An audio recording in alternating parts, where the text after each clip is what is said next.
पिछले 10 वर्ष से जिस वक्फ एक्ट के खिलाफ सड़क और सुप्रीम कोर्ट में लड़ाई चल रही थी, वो कानून लोकसभा और राज्यसभा के द्वारा बदल दिया गया है। बहुत जल्दी नया कानून आ जाएगा। काफी चीजें बदल गई हैं। जो थोड़ा बहुत बचा हुआ है उसके लिए संघर्ष जारी रहेगा। कोर्ट में भी लड़ाई चलती रहेगी और सड़क में भी लड़ाई चलती रहेगी। लेकिन कल एक बड़ा अच्छा वाकया हुआ। चर्चा हो रही थी वक्फ एक्ट की और बात हो गई कुरान की। गोरखपुर से सांसद है राधा मोहन अग्रवाल जी। उन्होंने संसद में कहा कि अगर मैं कुरान पढ़ दूं तो मार हो जाएगी, अगर मैं कुरान पढ़ दूं तो युद्ध हो जाएगा। उन्होंने यह भी कहा ये हिंदू ही हैं, बहुत टॉलरेंट हैं कि कुरान में क्या लिखा है जानते भी हैं, इसके बावजूद भी शांत बैठे हुए। तो यह लड़ाई भी अपनी संसद में भी चल रही है और सुप्रीम कोर्ट में भी चल रही है और कोर्ट में भी चल रही है। हमने जो राइट टू एजुकेशन एक्ट है, जिसको बदल के कांग्रेस ने मदरसों को बाहर कर दिया था, उसको भी कोर्ट में चैलेंज किया है और मामला कोर्ट में पेंडिंग है। बाकी जो मैं साप्ताहिक रूप से पूरे देश में घूमता रहता हूं, वहां पे भी इसको एक्सप्लेन करता रहता हूं। आज मैं आपको बताता हूं कि भारत का संविधान मदरसा चालू करने की इजाजत ही नहीं देता। यह मेरे हाथ में भारत का संविधान है। संविधान का लक्ष्य क्या होता है? संविधान का लक्ष्य होता है सामाजिक विकास, आर्थिक विकास, नैतिक विकास, आध्यात्मिक विकास, चारित्रिक विकास, मानसिक विकास। संविधान का लक्ष्य है लोकतंत्र को मजबूत करना। संविधान का लक्ष्य है सबको लिखने, पढ़ने, बोलने, सोचने की स्वतंत्रता देना। संविधान का लक्ष्य है देश की एकता अखंडता को मजबूत करना।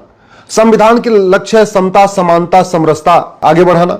संविधान का लक्ष्य है एक भारत श्रेष्ठ भारत बनाना। और यह संविधान की जो व्याख्या होती है वो 5 तरीके से होती है।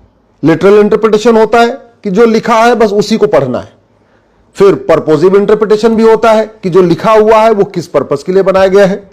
हार्मोनियस इंटरप्रिटेशन भी होता है कि जो लिखा हुआ है उसका क्या मतलब है, उसको देखने के लिए आप आगे पीछे की जो आर्टिकल है उनको भी पढ़िए। कंस्ट्रक्टिव इंटरप्रिटेशन भी होता है और कल्चरल इंटरप्रिटेशन भी होता है। ये 5 तरीके के इंटरप्रिटेशन होते हैं। आज मैं भारत के सभी माननीय सांसदों, माननीय जजों, माननीय लेखकों, माननीय बुद्धिजीवियों, पत्रकारों, कलमकारों से एक बात पूछना चाहता हूं कि भारत के संविधान का कौन सा प्रावधान मदरसा खोलने की इजाजत देता है? उत्तर आएगा आर्टिकल 30। मैं आर्टिकल 30 को बार बार पढ़ रहा हूं, कई बार पढ़ चुका हूं, हजारों बार पढ़ चुका हूं। और इस आर्टिकल 30 का केवल लिटरल इंटरप्रिटेशन नहीं कर रहा हूं, इस आर्टिकल 30 का मैं पर्पोजिव इंटरप्रिटेशन भी कर रहा हूं, हार्मोनियस इंटरप्रिटेशन भी कर रहा हूं, कंस्ट्रक्टिव इंटरप्रिटेशन भी कर रहा हूं, कल्चरल इंटरप्रिटेशन भी कर रहा हूं। किसी भी तरीके के इंटरप्रिटेशन करने के बाद मदरसा इसमें फिट नहीं बैठ रहा है। भारत के संविधान में तो मदरसा कहीं लिखा ही नहीं है कि मदरसा खोला जा सकता है। लेकिन जिस आर्टिकल 30 के आड़ में यह मदरसा खोला गया है, मदरसा बोर्ड बना है, मदरसों की डिग्रियां मान्य हो रही हैं, उस आर्टिकल 30 का मैं हर तरीके से इंटरप्रिटेशन कर रहा हूं। और आज मैं माननीय सुप्रीम कोर्ट के जजों से, क्योंकि इस संविधान की सबसे मुख्य व्याख्या, सबसे अच्छी व्याख्या माननीय सुप्रीम कोर्ट के जज करते हैं, मैं उनसे हाथ जोड़ के निवेदन कर रहा हूं, आर्टिकल 30 को एक बार आप इंटरप्रिटेशन कर लीजिए, जिस तरीके से इंटरप्रिटेशन करना है कर लीजिए।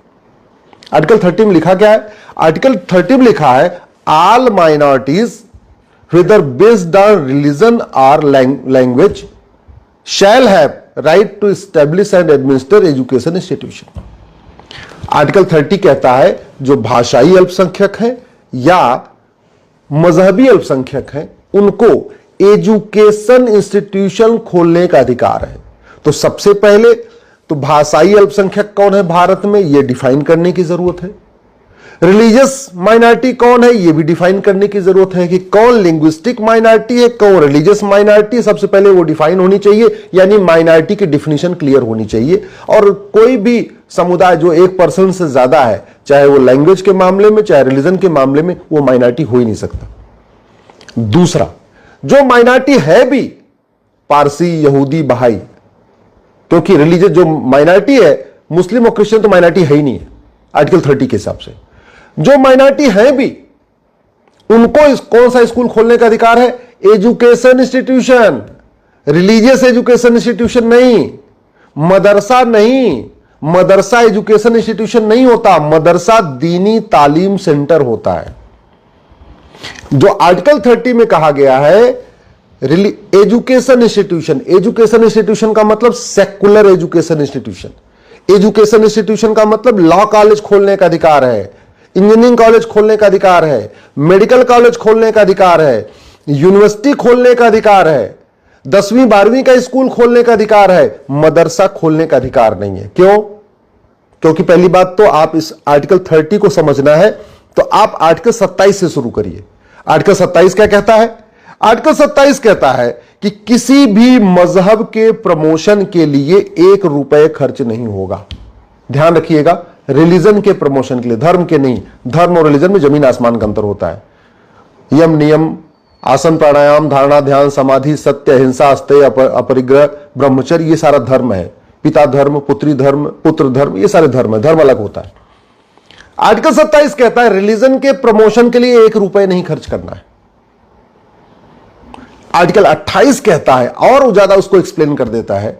आर्टिकल 28 कहता है किसी भी स्कूल में जहां स्टेट फंडेड है, स्टेट से मान्यता प्राप्त है, यानी सरकारी मान्यता प्राप्त, सरकार के द्वारा फंडेड, ऐसे स्कूलों में रिलीजियस एजुकेशन नहीं होगी।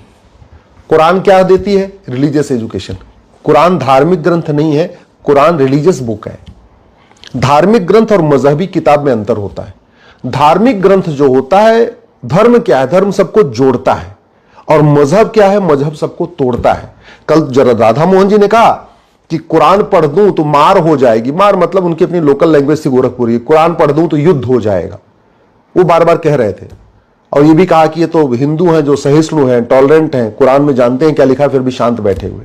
सच्चाई है कि अगर अजान का भी अर्थ समझ लें तो भी मार हो जाएगी, क्योंकि अजान में तो कहा ही जाता है कि तुम्हारे देवी देवता पूजा योग्य नहीं, तुम्हारे रामकृष्ण पूजा योग्य नहीं, तुम्हारे ब्रह्मा विष्णु महेश पूजा योग्य नहीं, तुम्हारी लक्ष्मी दुर्गा सरस्वती पूजा योग्य नहीं, तुम्हारे 24 तीर्थंकर पूजा योग्य नहीं, भगवान बुद्ध पूजा योग्य नहीं, भगवान महावीर पूजा योग्य नहीं, हमारे जो 10 सिखों के गुरु हैं वो भी पूजा योग्य नहीं। अजान में कहा जाता है, पर डे 5 बार कहा जाता है। कुरान में क्या लिखा हुआ है सबको पता है। 26 आयतें चैलेंज हो चुकी हैं, सुप्रीम कोर्ट में चैलेंज हुई थी। अलग बात है कि सुप्रीम कोर्ट के उस माननीय जस्टिस नरीमन को सेकुलरिज्म का कीड़ा काट रखा था, उन्होंने सुनना ही नहीं, एक्सेप्ट किया, पढ़ने भी नहीं दिया इस पिटीशन को, बाकी छोड़िए। अब सवाल यह है कि आर्टिकल 30 कहता है एजुकेशन इंस्टीट्यूशन खोल सकते हैं, आर्टिकल 27 कहता है रिलीजन के नाम पे 1 रुपए नहीं खर्च करना, आर्टिकल 28 कहता है रिलीजियस एजुकेशन देना ही नहीं। तो फिर मदरसा चल कैसे रहा है?